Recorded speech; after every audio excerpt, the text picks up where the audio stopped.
നിങ്ങൾ ഓർക്കണം, ഞാൻ പറഞ്ഞത് പരിശുദ്ധ ഖുർആൻ പറയുകയാണ്, മൻ ഖതല നഫ്സൻ ബിഗൈരി നഫ്സിൻ ഔ ഫസാദിൻ ഫിൽ അർദ് ഫകഅന്നമാ ഖതല അന്നാസ ജമീഅ. ഒരു നിരപരാധിയെ ഒരു മനുഷ്യൻ വധിച്ചാൽ, ഞാൻ ചോദിക്കട്ടെ, ഇപ്പോൾ നമ്മൾ പത്രങ്ങളിലൊക്കെ വായിക്കുന്ന സ്ഫോടനങ്ങൾ, അതിലൊക്കെ തെറ്റുകാരായ ആളുകളെ കോടതിയിൽ വെച്ച് വിചാരണ ചെയ്ത് വധിക്കപ്പെടുന്നതാണോ ആ സ്ഫോടനങ്ങളിലൊക്കെ മരിക്കുന്നവർ?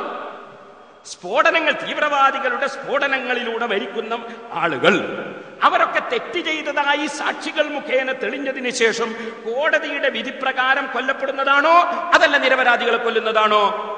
തീവ്രവാദത്തിന്റെ വല്ല ലാഞ്ചനയും ഹൃദയത്തിൽ സംഭവിച്ചു പോയ ചെറുപ്പക്കാരുണ്ടെങ്കിൽ നെഞ്ഞത്ത് കൈവച്ച് ചിന്തിക്കണം.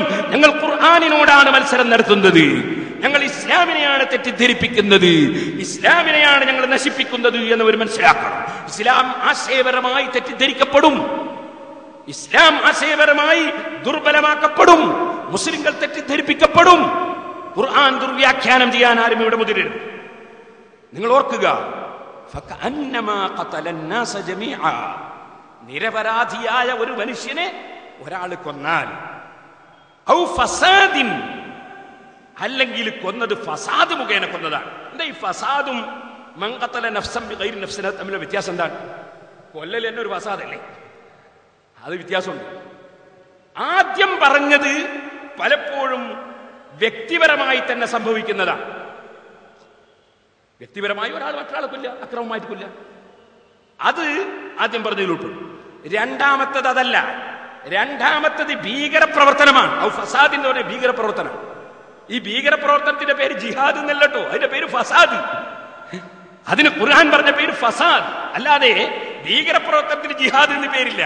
അങ്ങനെ ആരോ തെറ്റിദ്ധരിച്ചോ? ജിഹാദ് എന്ന് പറഞ്ഞാൽ ഭീകരപ്രവർത്തനമാണ്? ജിഹാദ് എന്ന് പറഞ്ഞാൽ ഭീകരപ്രവർത്തനമല്ല. ജിഹാദ് എന്ന് പറയുന്നത് ഏത് മനുഷ്യനും അറിയാവുന്നതാണ്. ലോകത്തുള്ള എല്ലാ രാഷ്ട്രങ്ങൾക്കും ആ രാഷ്ട്രത്തിന്റെയും രാഷ്ട്രത്തിലെ പൗരന്മാരുടെയും സുരക്ഷിതത്വത്തിന് വേണ്ടിയുള്ള യുദ്ധ പരിപാടികൾ, ഉദാഹരണത്തിന് സൈന്യം, യുദ്ധോപകരണങ്ങൾ, അതുപോലെ തന്നെ അതിർത്തിയിലുള്ള കാവലുകൾ, ഇങ്ങനെ തുടങ്ങിയ വിഷയങ്ങളുണ്ട്. അതാണ് ജിഹാദ്, അതാണ് ജിഹാദ്. അത് എല്ലാ രാഷ്ട്രങ്ങൾക്കും ഉണ്ട്, അതില്ലാത്തൊരു രാഷ്ട്രമില്ല. അതില്ലാത്തൊരു രാഷ്ട്രം നിലനിൽക്കാൻ കഴിയില്ല.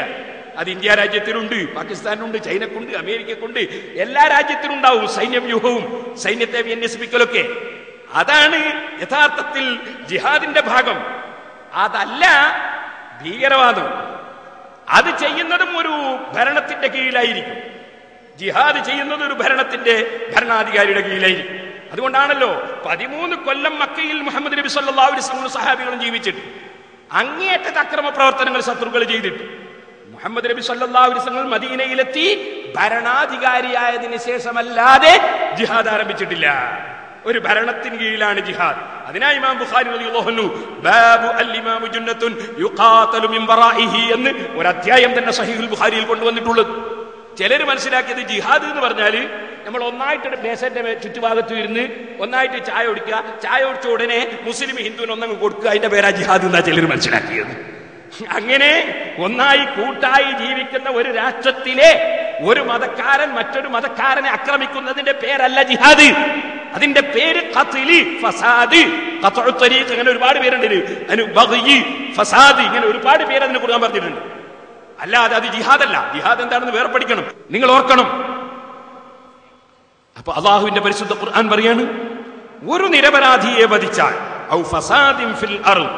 അത് ഇൻഷാ അല്ലാഹ് ഖുർആൻ ശേഷം വിശദീകരിക്കും. ആ ഫസാദ് എന്താണെന്ന് ഖുർആൻ വിശദീകരിക്കും, ഞാൻ വായിക്കും.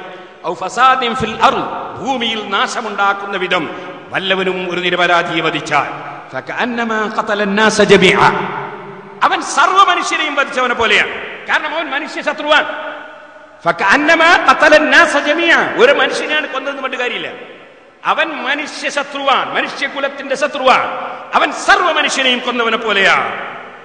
അതുകൊണ്ട് തന്നെ ആർക്ക് മാനുഷികമായ മൂല്യം മുറുകെ പിടിച്ച് ജീവിക്കണമെന്നുണ്ടോ, ആര് മനുഷ്യകുലത്തിന്റെ സഹകാരിയും സ്നേഹിയുമാണോ, അവരെല്ലാം അവന് എതിരായ ചേരിയിൽ ഒരുപോലെ നിലകൊള്ളേണ്ടവരാണ്. അതാണ് പരിശുദ്ധ ഖുർആൻ അങ്ങനെ പറയാൻ കാരണം. ഇത് ഞാൻ എന്റെ വകയിൽ പറയാം, അതൊക്കെ മുഫസ്സിരീങ്ങൾ ഖുർആൻ വ്യാഖ്യാതാക്കൾ വിശദീകരിച്ചിട്ടുണ്ട്. ഫകഅന്നമാ ഖതല അന്നാസ ജമീഅ, വമൻ അഹ്യാഹാ ഫകഅന്നമാ അഹ്യന്നാസ ജമീഅ. ഏതെങ്കിലും ഒരു മനുഷ്യ ശരീരത്തിന്റെ ജീവൻ ഹാനികരമാകാതെ ആര് അതിനെ സജീവമാക്കാൻ വേണ്ടി പ്രവർത്തിച്ചുവോ, ഒരു മനുഷ്യന്റെ ജീവൻ രക്ഷിക്കാൻ ആര് പ്രവർത്തിച്ചുവോ, ഫകഅന്നമാ അഹ്യന്നാസ ജമീഅ, അവൻ സർവ മനുഷ്യരുടെയും ജീവൻ രക്ഷിക്കാൻ ശ്രമിച്ചവനെ പോലെയാണ്. ഇത് പറഞ്ഞിട്ട് ഖുർആൻ പറയുകയാണ്, അല്ലാഹുവിന്റെ പ്രതിനിധികളായ പ്രവാചകന്മാർ, ഞാൻ പറഞ്ഞില്ലേ ഭീകരവാദികൾ സക്കരിയ നബി അലൈഹിസ്സലാമിനെ വധിച്ചിട്ടുണ്ട്, യഹ്യാ നബി അലൈഹിസ്സലാമിനെ വധിച്ചിട്ടുണ്ട്. പക്ഷേ പ്രവാചകന്മാർ അവരുടെ ദൗത്യം നിർവഹിച്ചിട്ടുണ്ട്. വലഖദ് ജാഅതുഹും റുസുലുനാ ബിൽ ബയ്യിനാതി ثم إن كثيرا منهم بعد ذلك في الأرض لمسرفون. സർവ പ്രവാചകന്മാരും വ്യക്തമായി വിഷയങ്ങൾ വിശദീകരിച്ചു കൊടുത്തിട്ടുണ്ട്, വ്യക്തമായി വിഷയം പറയുന്ന തെളിവുകളുമായി അവർ വന്നിട്ടുണ്ട്. ثم إن كثيرا منهم, പക്ഷേ അക്രമകാരികളായ പലരും ആ ബനൂ ഇസ്രായേലിലും അതുപോലെയുള്ള കക്ഷികളിലുമുള്ള പലരും അവര് ഭൂമിയിൽ അതിരി വിട്ട് കടന്ന് പ്രവർത്തിച്ചവരാണ്. അങ്ങനെ ഭീകര പ്രവർത്തനം നടത്തുന്ന പലരും ഉണ്ടായിട്ടുണ്ട്. പക്ഷേ പ്രവാചകന്മാർ അതിന് ഉത്തരവാദികളല്ല. ഇസ്ലാം ഇവിടെ ലോകത്ത് കൊണ്ടുവന്ന് പ്രചരിപ്പിച്ച സർവ പ്രവാചകന്മാരും ദീനുഹും വാഹിദ്, മുഴുവൻ പ്രവാചകന്മാരുടെയും ദീൻ ഒന്നാണ്. ആ ഇസ്ലാമിന്റെ ആശയം ഇവിടെ പ്രചരിപ്പിച്ച ഒരു പ്രവാചകനും ഈ ഭീകര പ്രവർത്തനവുമായി ബന്ധമില്ലെന്ന് മാത്രമല്ല, അതിനെതിരായി സംസാരിച്ചവരാണ്. പക്ഷേ പലരും ഇവിടെ അതിന് വിട്ട് കടന്ന് പ്രവർത്തിച്ചിട്ടുണ്ട്.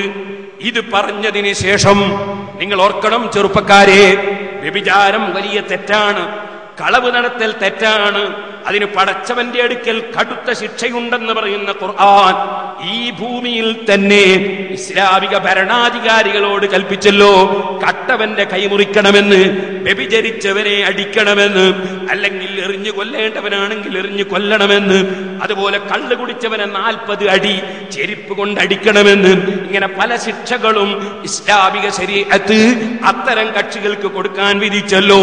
എന്നാൽ ഭീകര പ്രവർത്തനം നടത്തുന്നവർക്ക് ഇസ്ലാമിക ശരീഅത്ത് വല്ല ശിക്ഷയും കൊടുക്കാൻ വിധിച്ചിട്ടുണ്ടോ എന്ന് നിങ്ങൾക്ക് സംശയമുണ്ടോ? എന്നാൽ അടുത്ത ആയത്തിൽ ഖുർആൻ പറയുകയാണ്, ഇന്നമാ ജസാഉൽ ലദീന യുഹാരിബൂനല്ലാഹ വറസൂലഹു വയസ്ഊന ഫിൽ അർളി ഫസാദൻ അൻ യുഖത്തലു ഔ യുസല്ലബു ഔ തുഖത്തഅ ഐദീഹിം വഅർജുലുഹും മിൻ ഖിലാഫിൻ ഔ യുൻഫൗ മിനൽ അർള്.